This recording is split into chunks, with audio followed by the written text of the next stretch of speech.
ఉడత. చిన్న కాళ్ళు, చిన్న చేతులతో కనిపించే ఉడత చూడటానికి చాలా అందంగా ఉంటుంది. ఉడతలను చాలామంది ఇష్టపడతారు. ఇవి చూడటానికి చాలా అందంగా కనిపిస్తాయి. అయితే చాలామందికి ఈ ఉడత గురించి ఇంట్రెస్టింగ్ విషయాలు తెలియవు. ముఖ్యంగా అవి గూడు నిర్మించే తీరు సైంటిఫిక్ మ్యాటర్ అనే చెప్పుకోవచ్చు. ఇవి తన ఆవాసాలను నిర్మించుకునే విషయంలో మనుషుల కంటే తెలివిగా ఆలోచిస్తాయట. ఒక రోజుకు 2 గూళ్ళను నిర్మించగలవు.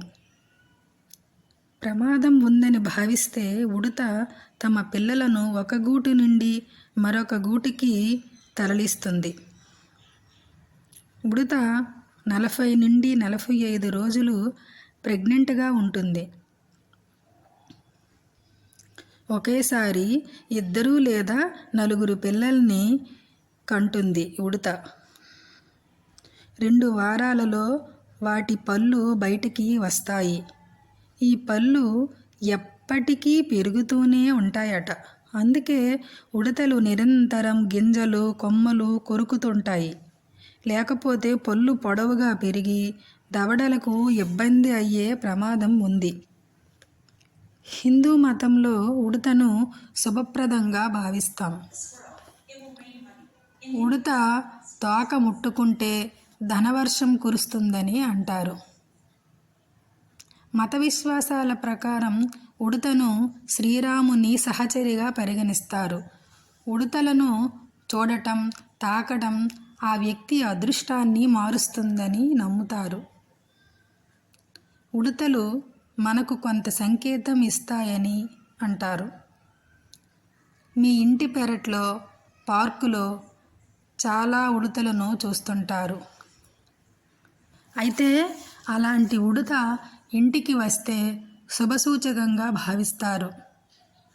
ఉడతను లక్ష్మీదేవికి చిహ్నంగా భావిస్తారు. ఉడత ఇంటికి సంపద, శ్రేయస్సును తెస్తుందని భావిస్తారు. మీ పెరట్లో ఉడత కనిపిస్తే మంచిది. త్వరలో మీకు శుభవార్త అందుతుంది.